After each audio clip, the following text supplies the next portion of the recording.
Bonjour à toi, j'espère que tu vas bien. Aujourd'hui, j'aimerais te parler d'une erreur qu'on a tendance à commettre très fréquemment quand on est stressé. À certains moments, on va anticiper les compétitions qui s'en viennent et on a très peur de l'échec. On essaie d'éviter les erreurs, c'est très important pour nous. Et qu'est-ce qu'on fait dans ces moments-là? Notre premier réflexe pour plusieurs athlètes, peut-être pas tout le monde, mais notre premier réflexe, et là je parle d'athlètes, mais aussi dans le milieu professionnel, c'est la même chose, on va essayer de travailler nos compétences. On va essayer de s'améliorer. On va s'entraîner plus fort. On va répéter davantage. Dans le milieu professionnel, ça pourrait être je vais prendre des formations ou je vais perfectionner mon travail encore plus.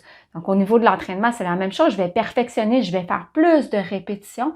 Et c'est une façon de se rassurer. C'est une façon de se sentir sécurisé par rapport à la compétition qui s'en vient. Le problème, c'est que ça ne fonctionne pas toujours. Il arrive qu'on ne réussisse pas parfaitement. Il arrive que souvent, plus on est près des compétitions, plus on est près d'un événement qui est un peu plus stressant, qui est un peu plus important, bien, on va avoir tendance à être un peu plus tendu puis on va moins bien performer. Donc, ce qu'on essaie de faire pour se rassurer ne fonctionne pas toujours. Qu'est-ce qu'on peut faire pour se libérer de cette peur de l'échec, se libérer du stress, réduire notre stress? Il faut travailler sur deux plans. Oui, on veut s'entraîner. Oui, on veut améliorer nos compétences. On veut peaufiner, on veut perfectionner, c'est vrai. Mais d'un autre côté, il faut aussi travailler sur notre attitude face à la peur qu'on a, face à notre peur de l'échec. Il faut être capable d'apprendre à envisager l'erreur ou l'échec et déterminer comment est-ce qu'on va composer avec. Donc, il y a deux volets sur lesquels on peut travailler. On peut travailler sur notre anticipation parce que généralement, on va avoir tendance à anticiper tout ce qui pourrait ne pas bien aller dans le futur.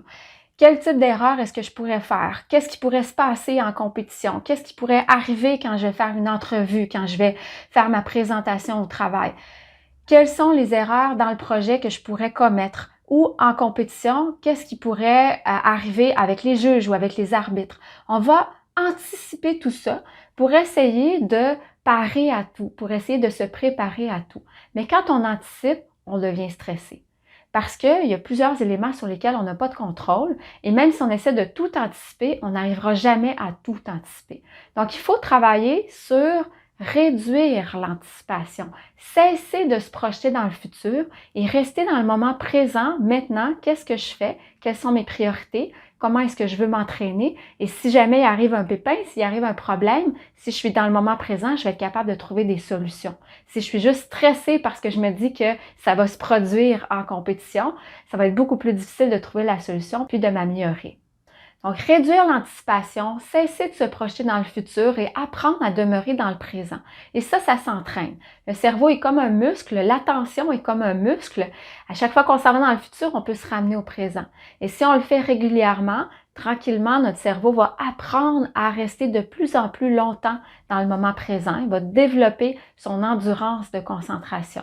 Mais pour l'instant, pour les gens qui anticipent beaucoup, c'est une habitude qu'on a développée et c'est très facile pour le cerveau de toujours aller vers le futur. Donc, on veut travailler sur l'anticipation et on veut travailler aussi sur le coût de l'erreur.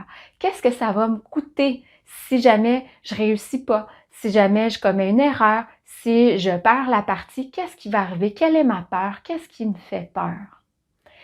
Et comment est-ce que je vais composer avec la situation si ça se produit? Donc, habituellement, on a un processus. Habituellement, on a une petite routine qui est inconsciente. Par exemple, si je commets une erreur, je baisse la tête, je me dis quelque chose de négatif, je me dis « Ah, j'ai encore raté ». Et là, je revois mon erreur dans ma tête et ensuite, je perds ma confiance et ça devient de plus en plus difficile de bien performer. Et ça, c'est une habitude que je reproduis à chaque fois sans même m'en apercevoir.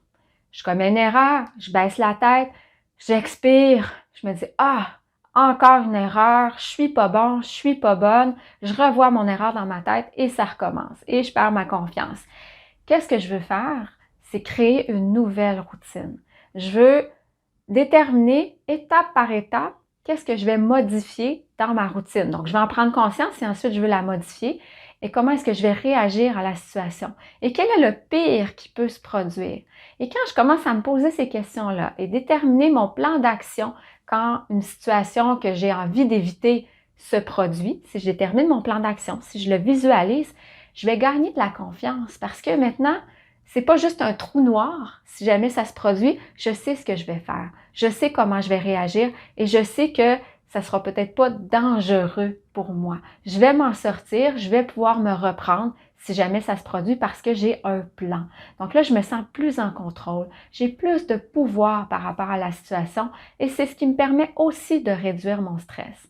Alors, mon message aujourd'hui, c'est de faire attention de ne pas tomber dans le piège de seulement travailler sur mes compétences pour essayer de me sécuriser, essayer de me rassurer pour l'événement qui s'en vient, mais aussi de travailler sur ma réponse à la situation que je veux éviter si jamais elle se produit pour être capable de me sentir plus en contrôle, savoir que j'ai les moyens de poursuivre, de bien performer et que je vais être capable de surmonter mon défi si jamais il se présente à moi. Alors voilà, j'espère que mes conseils te sont utiles. Si oui, aime la vidéo, partage, abonne-toi à la chaîne. Tu peux cliquer sur la petite cloche de notification pour recevoir les vidéos en temps réel. Et sur ce, je te souhaite un bon entraînement, un bon coaching et à bientôt.